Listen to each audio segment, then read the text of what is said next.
Mukama waffe yeebazibwe. Balamusizaako mwenna abatulaba ku Dedera TV. Era ntwala omukisa guno okubeebaza emirimu gyonna gye mukola okuviira ddala ku Pulezidenti ow'ekitiibwa, bakabaka, baministers, abakulu ab'ebibiina mwenna. Tubasaamu ebitiibwa byammwe. Buli kirungi kyonna ate kye mukoze tukyebaliza Katonda. Ate katwebaze tube nga tugabana. Mukama tukwebaza tukugulumiza olunaku lwa leero byonna bye tugenda okugabana kubanga bizimba ffe bulamu bwaffe okutegeera ddala bannayuganda b'oyise mu linnya lya Mukama waffe tusabye. Amikwano mwenna twala omukisa guno okubanga ate mu budde buno twabasuubiza okuleeta ku bujulizi busobole nabwo okubayamba okusinza mu byawandiikibwa. Bwe tusoma ebyawandiikibwa nabyo kambisomeko katono wano mu kitabo ky'okubikkulirwa essula 12:11 lugamba nti nabo baamuwangula olw'omusaayi gw'omwana gw'endiga n'ekigambo ky'okutegeeza kwabwe ne batayagala bulamu bwabwe n'okutuusa okufa. Abatume abaasooka bawangula Setaani olw'okuba nti baakyawa obulamu bwabwe ne baweereza Katonda. Mu budde bwe bumu ne bawanga n'obujulizi, kye kigambo kya Katonda n'obujulizi, ne basobola okuwangula Setaani n'omusaayi gwa Mukama waffe Yesu. Lwaki twaleetera obujulizi? Nabwo buyamba bubaayira njiri ebuulira. Era twaga nti bannayuganda tugenda kukolera wamu. Kati lwali tugenda mbaleetedde kyamaani waffe ow'Ekatwe, omukulu Kawoya, agenda bbawa obujulizi obw'Ekatwe ono nga bwe mbadde mbwogerako ku ggaali y'omukka. Nammwe mubeere nga mwewulirako kuva mu kyamaani n'abooluganda mu kkanisa. Baali badde basobola bulungi okuwa obujulizi buno oba nange okubuwa. Naye bwe mbuwa oluusi omuntu ayinza okuga nti oba balimba. Naye ate wabaawo omuntu omulala yenna ng'oluganda oli yatuwa obujulizi bw'omuliro n'abutuwa. Mutusaasiremu kubanga tamanyi bulungi Luganda, ebimu yabirekayo n'obudde. Neera kye mmanyi mwafunamu ku muliro ogwo gwali gutawaanya gavumenti ng'efuuse disaster, bagaba amabaati buli kiseera nga bagaba amabaati ennyumba eziyidde. Bano bwe bagendayo omuliro ne gukwata, bwe bagendayo omuliro ne gukwata. Katonda n'atuwa ekisa omuliro ogwo ne tusobola okugukolako ne guba nga guzikidde. Kakati obujulizi bwe bumu endese mu Katonda muno mutegeere ku kibuga Kampala nga bwe nabaga nti Katonda amuwako amafuta. N'ekibuga Kampala ne ŋŋenda ku luguudo olwo Namirembe Road waggulu awalinga bbanka gye bayitanga kati bagita Abasa. Nawo ne nfukawo amafuta ne nangirira ebintu ebijja, ekibuga kigenda kukyuka, enguudo ne Katonda ne nangirira flyover zigenda kujja, ne nangirira bino nga tutaddemu n'okusaba kwaffe n'okutubulira okw'omulembe ogusembayo. Kati kyenvudde njagala ebigambo biviire ddala mu chairman we mu kitundu kubanga ye yalimu ng'era ndaba ate mu kitundu omwo nga nange mbaddemukko ebiseera ebimu n'abeera nga ndaba ne tutandika omulimu ng'agulaba, ekkanisa ng'agiraba, ne tutambula ffenna ng'alaba. N'abako ebintu ebimu n'ebyalaba ebyali mu Katwe nga byewuunyisa kati bivuddemu kubanga era yawulira ng'ebigambo ebimu tubirangirira n'okusaba okumu. Yakulabako naddala kuba amayinja wali n'akumanyako nti tugenza okusabira ku mayinja awo ng'obuweereza. Kyevudde muleeta olunaku olwaleero naye abawe ku bujulizi mubeere nga muwulira ate ndyoke enkomewo mbabuulire. Katumwanirize. Atubalamusizza akabale baffe aba Delta TV. Amannya nze Elvis Kyasa Kankunda. Nga Apostle Julie Mwanguzi Ssaalongo wabagambye olunaku olwaleero tulina omwami gwe tukyaziza mu studio. Omwami ono agenda kutunnyonnyola amannya ge, kikyakola mu kitundu era akola ngaani. Alina obujulizi bw'agenda okutuwa ng'era Apostle Mwanguzi Julie watugambye. Ssebo nsanyusa okulaba. Nange nsanyusa okusanga. Yes, ssebo. Era neebaza mwenna abalabi ba Delta TV. Yes, ssebo. Mwebale kubeerawo ku lwa Delta TV Bakuwulidde n'okugirabanga. Amanya nze Kawoya Abdu, chairman wa Central Zone Katwe 2. Okay, oli chairman? Ndi chairman. Okumala emyaka giwezera experience ngirina ngifunye. Obwa chairman wabuyingirako mu myaka emeka? Emyaka giweze gigenda 8. Oluvannyuma lwa chairman yaliko okufa. Abantu ne baŋŋamba gwe obeera chairman waffe okutuusa lukulonda lwe kulituuka. Era ne tuteekawo okulonda ne basooka ne bannonda ate ekisanja ne kiggwako ne bateekawo okulonda okwa bonna ne bannonda ne banzizaako. Ekitegeeza bayagalanga emirimu gyo. Nkulidde ku kyalo kuno kuva nga ndi muto nga nsoma. Naye kuno kwe nasinkanira Pastor Mwanguzi naye nga bazadde be bali kuno. Baali kuno. Kati chairman Katwe ono bw'atandika okutegeera walina emyaka emeka? Oba gyali mu myaka ng'emeka? 8, mu 9, mu myaka kyabwe? Mu 89 kwe kuyingira Katwe.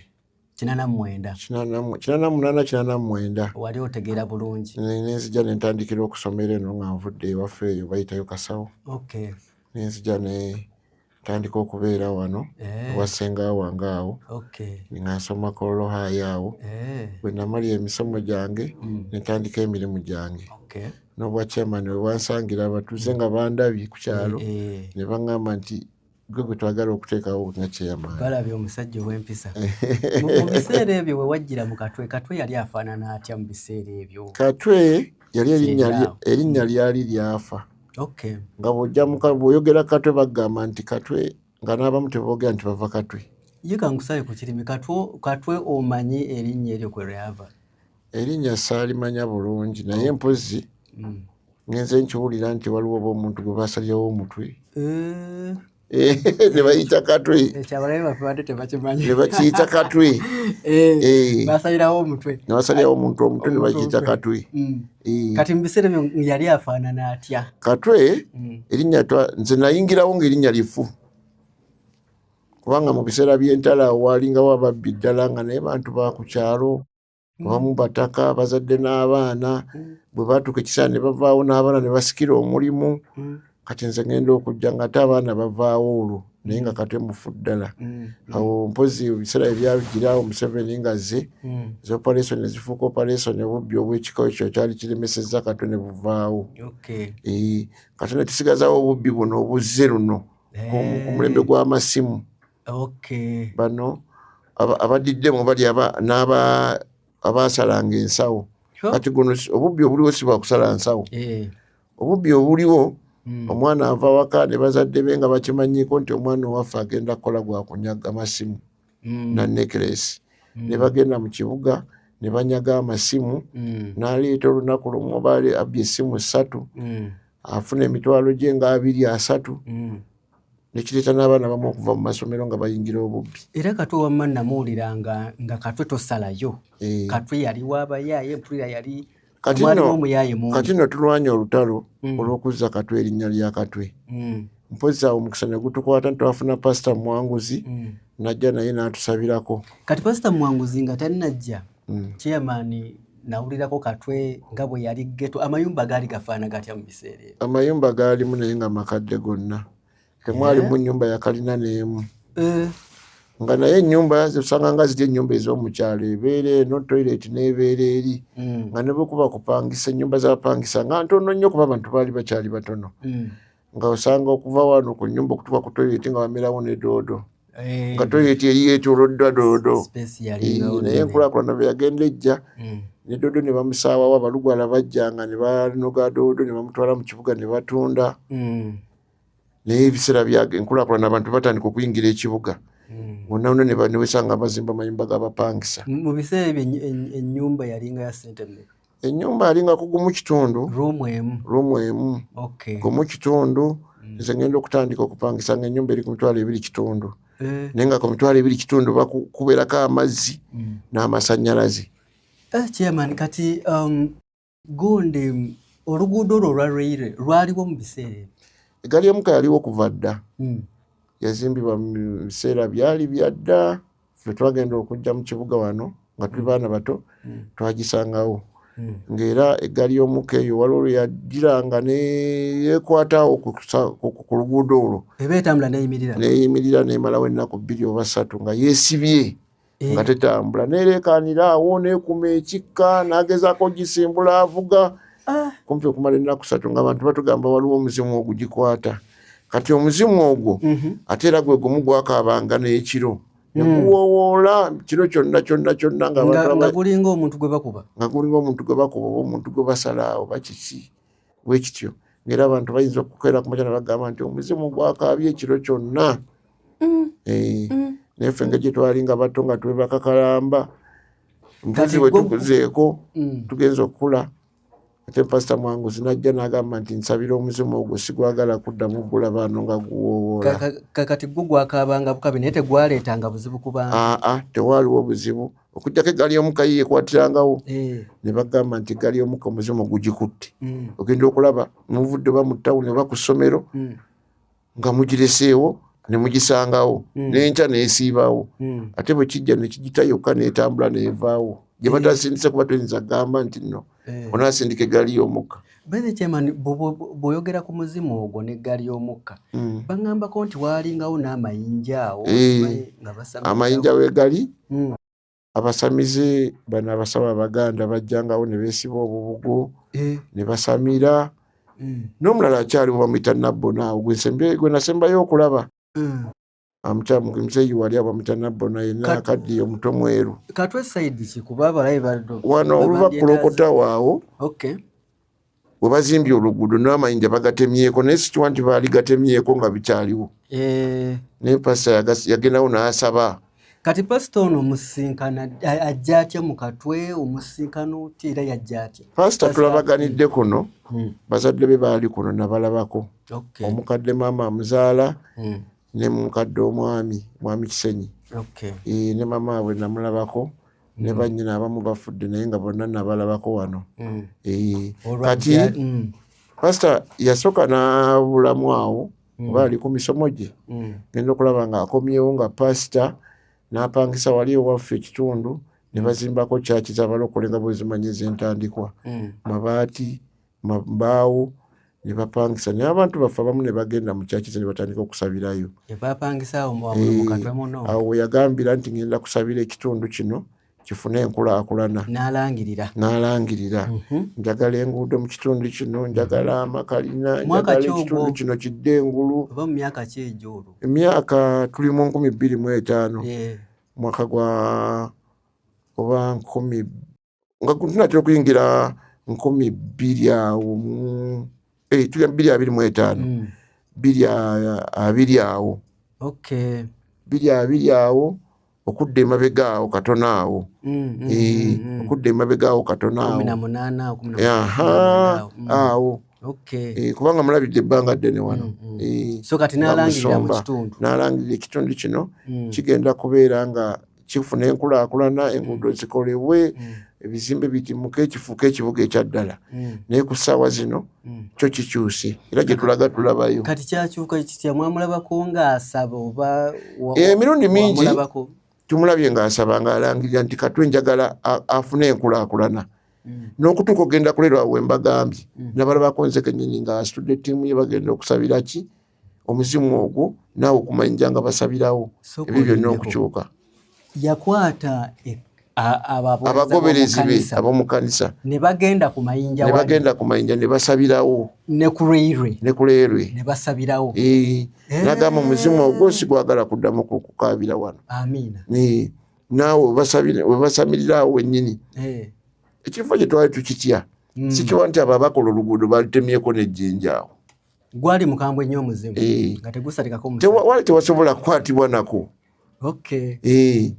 nga tewasobola kukwatibwako nti oba kati tuteme olwazi luno tuyiseewo ekkubo. Gwe wabalabako ekitegeeza nga basaba abasamize abasamize nabalaba ne omusumba yennyini namulaba ne basaba. Kati ebintu ebyo tebya omuzimu tewakyali buzibu bwonna n'eggaali y'omukka wadde eyitawo bwalumu sigirabangako ngezeewo okugira okwekwatira awo.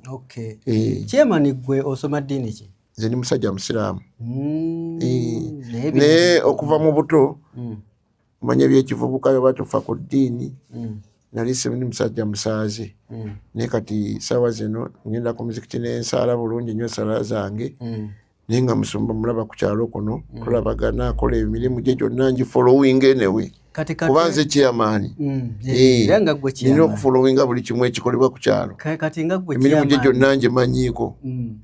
Kati nga gwe chairman enkyukakyuka ogirabyeko? Ngirabye mu Katwe gye yasabira yennyini ngirabyeko. Abatuuze abalabe baffe babuulire enkyukakyuka ki? Enkyukakyuka omusumba ze yasabira ez'enkulaakulana mu Katwe enguudo yazoogera ebizimbe yabyogera tubirabye n'ekibuga ebbeeyi yennyini esuuse nze nange chairman kati neesunga kwata ku ssente kuba kati abantu bwe bava eyo ne bajja okukola investment mu Katwe nze nfunamu oba oli awo n'okuonako ka sitampu oba ne bakuyita tugula wano nange nganyulwa tusogganyula mu kitundu naye luli neewuunyanga n'okwewuunya edda nga bagamba nti eploti y'emuyenge esinga ey'ekatwe ebbeeyi etya muyenga ziri kilomita zimeka okuva mu kibuga naye kati ku ssaawa zino n'abaali batunda bagamba tetukyatunda. Chairman, tweyanziza nnyo obujulizi obwo. Tukweyanziza nnyo so bali kujja. Aye lwaffe obujulizi obwo buva ewa Chairman Kawooya omu Katwe muno nga watubuulidde Katwe nga bwe yali then ne muzimu ogwaliwo abasinga ndowooza mwagulabako ne Lweirwe. Tukkiriza nti abasinga mwabirabako naye twebaza Mukama olwa Apostle Mwanguzi Jubilee Ssaalongo olwa Mukama gwe yaleeta okukozesa enkyukakyuka eyo. Temuvaawo tweyongerayo ne programu yaffe. Mukama bawomukisa. Mukama waffe yeebazibwe. Twebaziza nnyo Chairman olw'obujulizi bwaffe kubanga n'ayimiriddemu naffe okuweereza. Kuba twabagamba bannayuganda tujja kukolera wamu. Buli omu abaako kyaweereza eri ne tugamba abamu bajja kuteekamu ssente, abamu bawa bujulizi bye balabyeko ne bisobola okuyamba abantu bonna. Chairman tumwebaziza nnyo. Kimanyi abantu b'e Katwe mwenna tubatumirako ne Chairman waffe mumuwulidde nga obujulizi ali batamanyi Katwe ono yakyuka atya ne Kampala okugenda ng'akyuka. Ebigambo ebyo kambiddemu nti nali emukono Katonda n'aŋŋamba nti genda e Katwe kubanga gye natandikira. N'aŋŋamba Katwe tagenda kusumulula, tagenda kubeera mikono gy'abalokole, manya Kampala. Okujja nga musumuludde Katwe, Katonda n'aŋŋamba nali nkwasiza balebe kubo naye omulimu ogwo teyagutuukiriza gwalema. Tanansindika Katwe nga wazibu nnyo. N'aŋŋamba nti ab'amasaza abafuga Kampala abasookera ddala ng'osseeko emyoyo emirala n'ebitundu ebirala ebikoleddwa kuba si kiri mu Katwe wokka ate nga ne mu Katwe mukyalimu ebirala. N'aŋŋamba bali Katwe Abaganda abasooka mu butamanya ne bakabaka baffe bawonga Kampala nga bamuwongera Katwe nga basaddaase n'omutwe ne bamusalako omutwe ne bawongawo. Kakati ebintu ebitandika okufuga nga bifugira mu mayinja awo nga babisamirira ne biba nga bikutte ekitundu kyonna nga bikimaamidde n'abantu bonna nga bibakutte nga tebakyasobola kutegeera tebasobola kugenda mu maaso nakulaakulana. Katwe n'azingibwako nga weetola nsambi eri Makindye Bodda Side eno n'eri nga woolaba naye Katwe ono wa waggulu wakati awo nga yazingiddwako waawo n'ebitundu ebirala ng'alimu obusibo obw'emyoyo egyo nga bwe muwulidde nti n'eggaali nnaku 3 oluusi ng'eremeddewo, oluusi n'embyatamazeeyo nga basaawo n'emmwanyi, oluusi eggaali eveewo. Kati Mukama n'atuwa ekisa ne tumira ne tukola omulimu ogwo. Era ebimu ku benjagala okulongosaamuko buterezaamu Chairman waffe asinze kwogera ku muwanguzi naye waluli obujulizi ne sibeera muwanguzi nga nze wabula Mukama waffe Yesu Kristo yakola.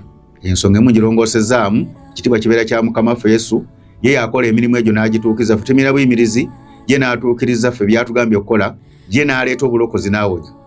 Ensonga ey'okubiri gye nnongosaamu Chairman era agambye nti nga musuma muwanguzi era sibeera ng'omu nga nze muwanguzi ne tubeera ttiimu, tubeera abantu ffenna awamu ng'ekkanisa n'obuweereza si kkanisa emu n'ey'e Katwe n'egye mbagambye mu mikono gye nava n'endala ze tukola nazo. Ffenna tukolera wamu okukola emirimu egyo okulaba nga ebitundu bikyuka. Emirimu gyaffe gye tukola okulaba nga ebitundu birongosebwa nga bikyuka. Ndese n'ekyawandiikibwa bikola atume 3 kigambo ekisonyiwa 2 naye atume Kristo we eyawuliwe edda ye Yesu yagwanyizibwa okutwalibwa mu ggulu okutuusa ebiro eby'okulongosezaamu byonna Katonda bye yayogera mu kamwa ka bannabbi abatukuvu abaliwo okuva ku lubereberye. Ti Yesu Kristo baamutuma ku nsi Mukama waffe yaddayo ng'atudde n'ekitaawe mu ggulu tagenda kudda okutuusa nga ebiro bino bituse by'okulongoosa. Ebiro bino bye baayogerako bye bino bye tulimu ddala bye tukolera ddala okulongoosa nga tulongoosa obulamu bw'abantu n'ebitundu byonna kubanga birimu obusibe. Nga Baganda baffe abagenda mu nsi y'e Kanani mu kirabo ky'amateeka essula y'omusanvu, Bayibuli ebagamba bagenda mu nsi eno ne babagamba nti mugenda kusanga amawanga manene ag'Abakanani nabakinaki ti gonna mugazikirize n'ebyoto byabwe mu byokya omuliro, nga kitegeeza nti ekkanisa y'omulembe guno ogusembayo yegenda kukola omulimu gwa njawulo ate kweri ebaddewo, si gwa kusabira abantu bokka bawone, naye n'okulongoosa ebitundu, okulongoosa eggwanga, okulongoosa obukulembeze, okulongoosa obwakabaka, okulongoosa famire gye tuva. Waluli omulokola abadde alokoka bulokosi ye ne yeesabira afune obugagga afune ensimbi afune emirembe, nga naye bafamire basigadde bali mu busibe mu busamize. Ne guno omulembe oguzze gwo gukyusa enkola yaagwo gugenda kubanga tuyimira ku lwafamire zaffe nga tuddayo n'emabega okulongoosa ebiriyo. Nga nze famire gye nva emikono gye nzaalibwa awe Bulama Kirowooza, famire yaffe nabaga nti yalimu obusamize naye byonna nagenda nnyimiriro bikolako ne baganda bangama basobola bonna tekyali atambulira mu busamize, buli omu yabukoowa. Tetuganya omwayinza okukola akola obuntu bw'obutonotono n'ebino ebyalinga famire ebitukwatira kamu ng'obusamize bwa famire obwo bwazikirira era Mukama n'abuggirawo ddala, tebukyaliwo mu bulamu bwaffe. Ojjawo omuntu nga yeekoledde buntu bw'obutonotono nekyali kikwata ne family eti tukungane obona asigale nga asamira mu family ebyo byaggwawo tekyali asigadde nga asamirira family ya muwomya kuba jjajjaffe yali muwomya tekyali family yagisamirira ebyo natwabizikiriza nenzira ku side ya mama wange namakula azalibwa wano Bongole Makota naye yennyini abe nembiyimiriramu nabe nengena nga mbikola naye obusamize bonna bwaliyo wali abalongo nabo ne tubokya ne tubyokya ne tubizikiriza samize obwo bwali obw'omwoyo byonna bibalira byonna tubisaanyawo bamaama bonna bagenza okummula mu nsi ng'ebyo tebikyaliyo okujjako ng'omuntu sekinnomu baba yayagala okwekolera ebibye ate era asobola tetugaana ayinza okusigala nawe kubanga ayinza okuba yabitandika nga ye n'ebyo ebikwata ne famire kubanga byonna emirya byonna nembikolako kati omulimu gwensigazza kuyigiriza ba famire oba nabo nga bampuliriza nabo batandika okulongoosa ebyabwe Mukama abankumire ate era enkomyewo.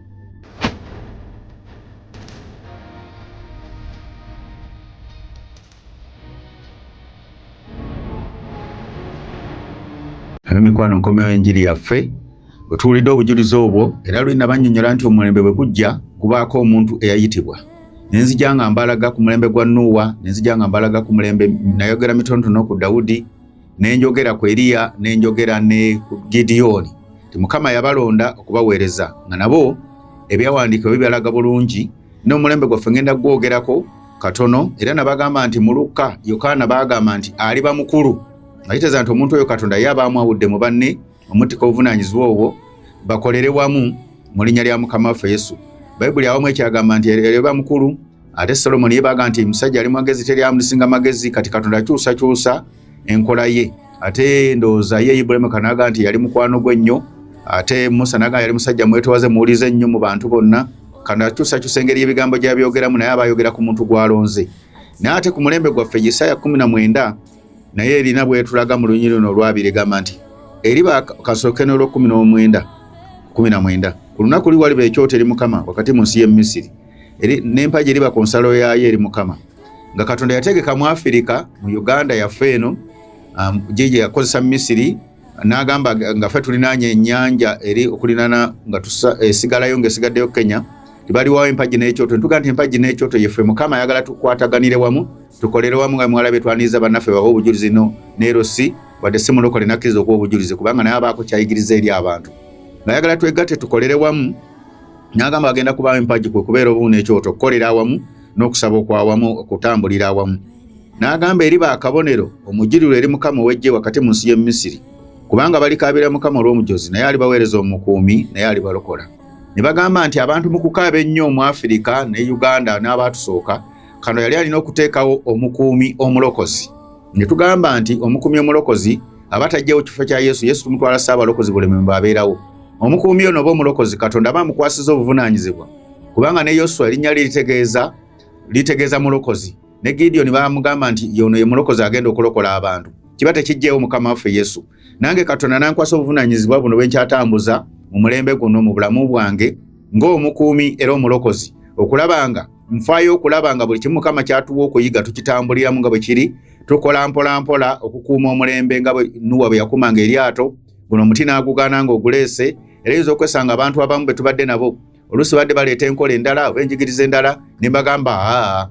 abamu ne bagaana n'okugaana ne bagamba ffe tugenze tetwagala mateeka naye nga nze nina okukuuma omulembe nga bwe bagugamba nga nkyatambuza omulembe guno gukyali emikono gyange kubanga omuntu atuuka ekiseera n'avaawo omulembe gujja kutambulira ddala emirembe mingi gwanga gutambula bwe guti abamu babawumula nga abala beeyongere bava mu nsi nga abala beeyongerayo nga batambuza omulembe naye omulembe guno gujjera ddala obulungi eri abantu bagutegeere nina okugukuuma okugulabirira tuvula nti bw'osanga omusumbaga nti twalina omusumba oyo ne tuvaamu nga ye oba yali ayagala ssente mangu ne mugamba munnange bino si bya ssente za mangu kati oyo ayinza okugenda omulala nayagala okuteekamu enjigiriza ng'ey'omulembe omukadde tukole kino tukole ebiri ne mugamba nedda ebyo n'abigaana kati nze mbeera nga ndi mukuumi omulembe ogwo kubanga gwankwasibwa nga nina okugukuuma kyenvudde mbaleeta ku byawandiikibwa bino nagaye omulembe gubaako omuntu ayitiddwa okumanya enkola yaagwo kansomeko n'ekitabo ekirala otegeere nga bino byawandiikibwa naye nga bw'oba tobitegedde byama nnyo oyinza obitabetegeera amakulu gaabyo kyenva Mukama mpadde ekisa eky'okubibikula mbibikule ngenzeeko ne mu Malaki 4 ojja kulaba ebigambo bino nga bikwatagana Munyi Lwakutaano laba ndibatumira Eriya nnabbi olunaku olukulu olw'entisa nga terunaba kutuuka Bayibuli egamba nti Katonda yagamba okutuma Eriya nnabbi ng'olunaku olukulu olw'entisa terunaba kutuuka era alikyusa emitima gy'abakitaabwe eri abaana n'emitima gy'abaana eri bakitaabwe nemo okujja okukuba ensi n'ekikolimo. Bayibuli bwe tulaba nga Yokaana abuulira enjiri, Yesu yabagamba nti Eriya yajja temwamutegeera. Mu Mateyo 17 ojja kisanga wasoma Bayibuli. Kakano ne beewuunya, ate Yesu ayogera ku Eriya yagenda dda. Paka lwe baategeera nti Eriya ate yali ayogera ku Yokaana. Ng'ekyo kitegeeza ki? Omwoyo gwa bannabbi guli gumu, gujja buzze mu buli nkola. Gwe gwatula mu Nuuwa, Yesu n'abeera eryato. Gwe gwatula mu Eriya, Yesu n'abeera nga kyekyoto ne ssaddaaka ze baawaayo okutereeza omulembe ogwo. Era gwe gwakomawo mu Yokaana ng'ate enkola yakubatiza n'amazzi n'enkola ng'ekyuka. Ate omwoyo omu yakomyewo n'atuula mu nze. Kyabaga ngenda batumira Eriya nnabbi ng'olunaku olukulu olw'entiisa terunatuuka. Akomyewo abaana eri bakitaawe ne bakitaawe eri abaana. Nemo okukuba ensi n'ekikolimo. Kubanga Eriya oli yaliwo, ensi yali tennatuuka kuba kikolimo. Ne Yokaana bwe yajja n'abuulira enjiri, Yesu n'amuyita Eriya, ensi yali tennatuuka kuba kikolimo. Ne Yesu Mukama waffe yabuulira enjiri okutuusa okugenda kwe n'okuva mu nsi, ensi yali tennatuuka kuba kikolimo nga kino kye tulimu. Kati tuli mu budde obw'ekikolimo. Tisenga tetukyuka omulembe guno Bayibuli egwogerako gwa bibonyobonyo gwa bikolimo bingi nnyo gwe gwasigalayo gw'oluvannyuma. Kati ye Bayibuli yakozesa bukozesa erinnya Eriya ng'etegeeza ngenda tutumayo ate nnabbi omulala ajja abategeeza ebyokukola tusobole okukyuka okuva mu kikolimo. Kubanga senga tetukyuka omulembe guno gusembayo gwa bibonyobonyo biboogerako ebibonyobonyo 7. Abanaawulira bajja kubiwona abanaakyuka. Temulinga nti Katonda atuma omubaka abannyonnyola enjiri egenda okuwonya omulembe. Kati ate kanjogere ku nkola n'empeereza, nabaga nti wabaawo empeereza. Empeereza yaffe n'enkola ey'omulembe ogusembayo yeri mu kitabo kino eky'okubikkulirwa. Era ojja giraba nga eyawukana n'omulembe abasumba gyadde bawuulira. Omulembe ogubadde wegamba nti okubikkula 22. N'endaba omugga ogw'amazzi ag'obulamu ogumasamasa ng'endabirwamu nga guva mu ntebe ya Katonda n'omwana gw'endiga. Wakati w'oluguudo lwa kyeru n'eruyi w'omugga omuti gw'obulamu ogubala ebibala 12 okuleeta ekibala gyako buli mwezi n'amalagala g'omuti gwa kuwonya amawanga. Bayibuli bw'eyigiriza egamba nti ono yalaba omugga nga guva mu ntebe ya Katonda n'omwana gw'endiga, nga kitegeeza Kristo nga tanadda ku nsi mu mubiri kunakulona kanisa aleese okubikkula kye kigambo ky'amazzi ag'obulamu oba gwe mugga. Lwaki gumasamasa ng'endabirwamu? Nga kitegeeza nti ekigambo kino kyatuwadde mu mulembe guno kibikkula ebyama byonna, kubanga endabirwamu ekulaga buli kimu ng'ey'emmotoka olaba gy'olaga. Ate eno gye twerabamu weeraba bw'ofaanana. Buli tukiyigiriza buli muntu alaba amazima agavaayo, buli kitangalo bw'okifuna. N'agamba omugga guno terwina wakati w'oluguudo lwakyo, oluguudo kitegeeza mazima nze kubona amazima n'obulamu. N'agamba erwina eruyi w'omugga omuti gw'obulamu, nga kitegeeza nti omugga guno ye Yesu ali wakati waffe, emiti yeffe abantu ababulya mulembe guno abategedde enjiri. Ate bw'eba emalirize guyita gumu, nga kitegeeza nti ffe tubeera mu Kristo, tubeera omubiri gumu. Kristo ate n'atuula mu ffe, nga kye kigambo kya Katonda omuti gw'obulamu ogugenda okuwonya amawanga. Naye nga guliko ebibala 12, z'ennono 12 zentera okubagamba ezigenda okuwonya ensi. Ensi yonna mwegenda okuwonera mu bizibu eby'enjawulo ebiganye, nga bwe tulabye Kato bw'ayalongoosebwa, nga bwe tulabye omukyalo bwe yatubuulira eby'omuliro n'okonyezebwako abantu endwadde ezimu eziganye nga si za ddagala. Eyo yonna enkola emu yegenda okuwonya. Kivudde nga nti omulembe guba n'enkola yaagwo nga njawule ku guli ogubaddewo. Era toyinza kuzuulayo musumba mu nsi yonna amanyi njiri eno okuggyako be tuyigiriza n'abatandisa ogikoppako naye era baba tebabitegeera bulungi. Tuvola omusumba mu yaŋŋamba nti yanoonyereza ku Google ng'anoonyereza ku muti gw'obulamu w'engeri gye bagwandikako abasumba bonna abasinga. Yagenda okulaba teyazuulayo nkola ntuufu okutuusa lwe yategeera enkola eno n'agitunulira nga yenkola entuufu yokka ennyonnyola omuti gw'obulamu ogw'okuwonya amawanga. Z'ennono 12. Ennono zino 12 ze zigenda okuwonya abantu nga bwe nabagamba ze ziri mu Malaki. Ne mbagamba mwe muli ekimu eky'ekkumi, mwe muli ensigo, mwe muli ekinunulo, mwe muli okuyitako n'okusomoka, okwebaza kuli okwo. Ne ngamba kwe kuli ekibereberye, kwe kuli amakungula, kwe kuli endagano n'obweyamo, kwe kuli okuwonga n'okwanjula, byonna biri ku muti gwa bulamu. Kwe kuli omusolo, ekyo kiri kya 10. Nengenda ku ky'ekkumi n'ekimu ekitone ne kubaako n'ensiisira.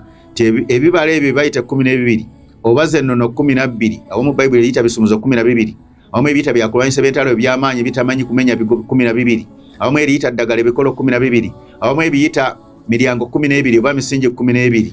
Ebyo byonna bitegeeza ekintu kye kimu nti yenkola egenda okuwonya amawanga y'omulembe gwe tuweereddwa.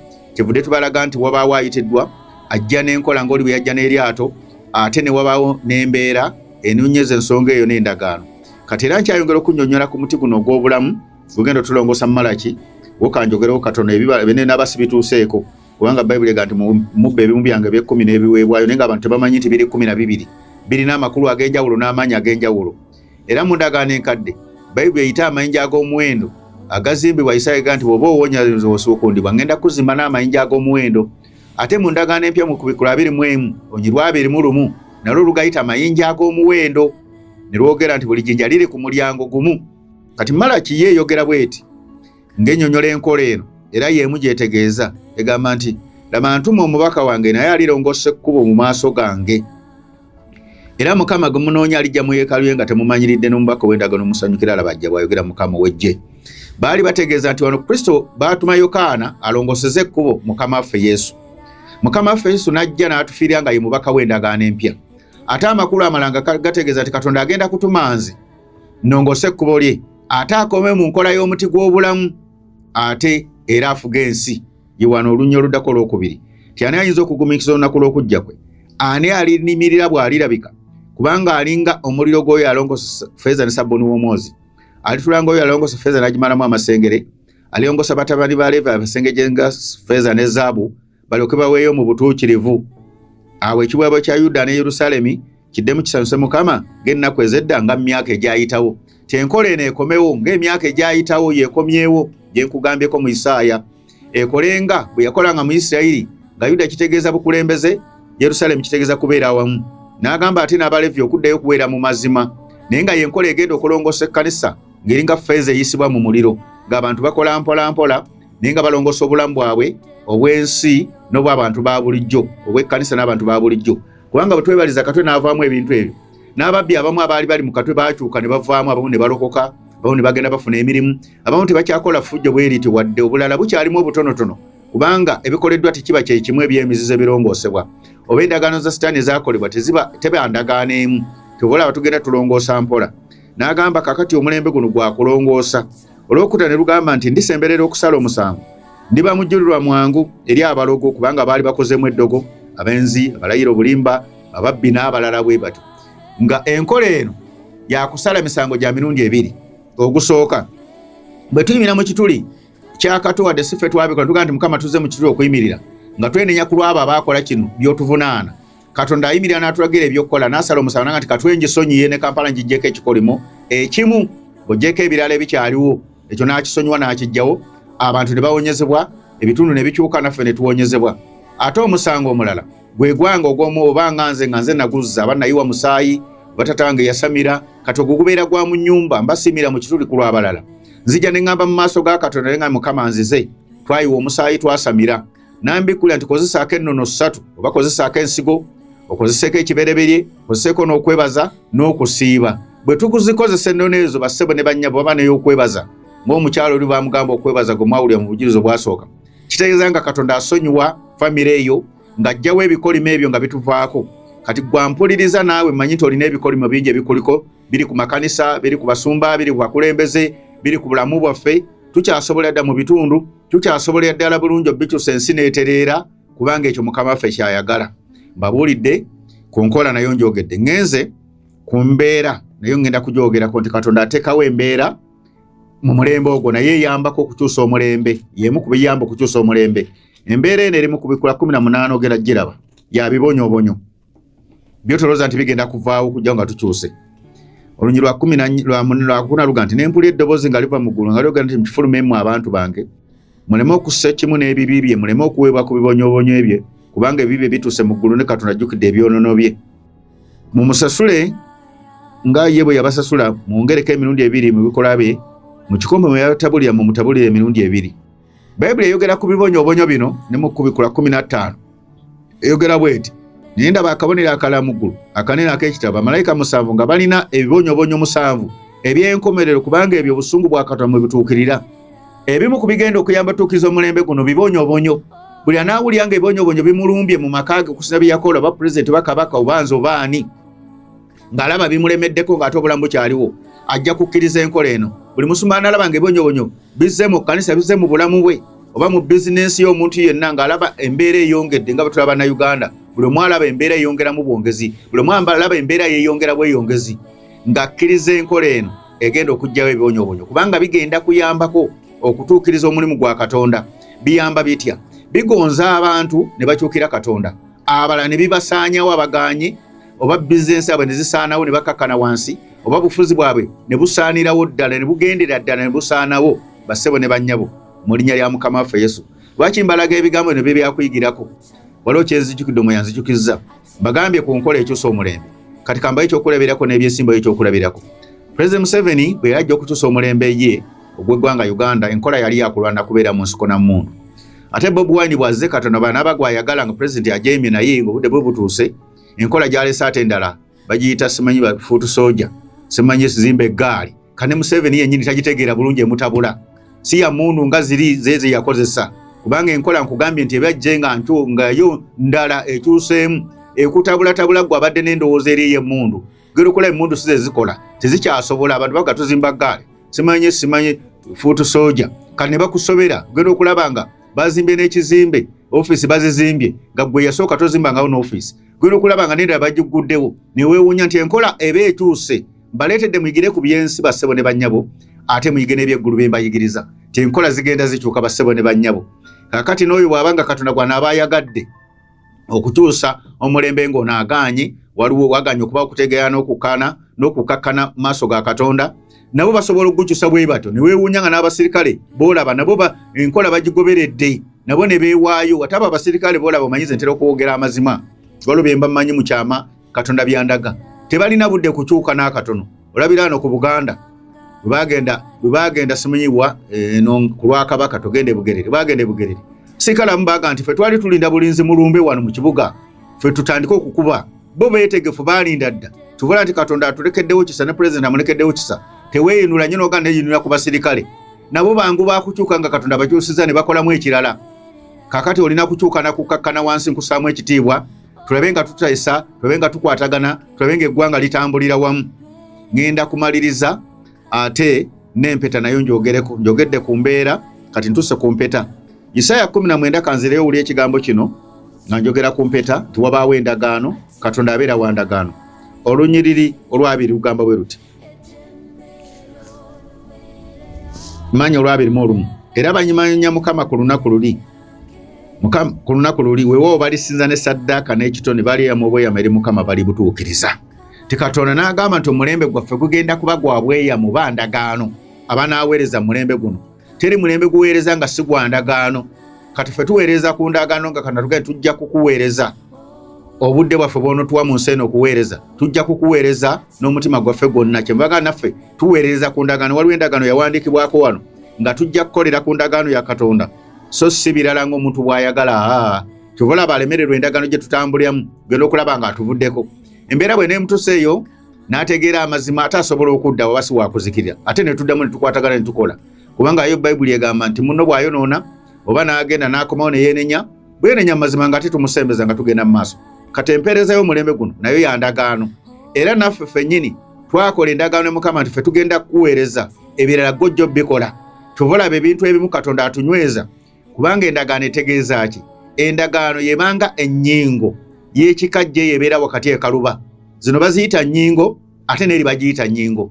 Kati ekaluba yenyweza endagaano zino era yeyisaamu amazzi oba ebiriisa ebyambusa ku nnyingo eno eya waggulu egenda okukula n'egikuza byesika mu ttaka ate eri n'esika amazzi okuva waggulu ng'ate gagenda wansi.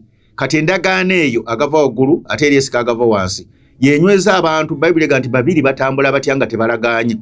Kati omulembe guno bassebo ne bannyabo buli anaaweereza Katonda musuma mpuliriza oba omuweereza onakuyingira mu ndagaano emu ya mulembe gusembayo. Ffenna tukkirize enkola y'omuti gw'obulamu ffenna tutambulire wamu ffenna tusobole okusumululwa n'okuwonyezebwa n'okukyusa ensi. Nga mmaliriza ensonga zino nkulu bbiri nnyo.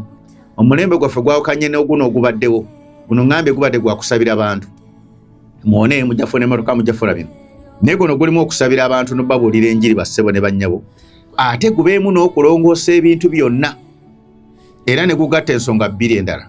Gulimu ffe abalokole okulongoosebwa n'okukyusibwa ate gubeeremu n'abantu b'ensi nabo okulongoosebwa n'okukyusibwa.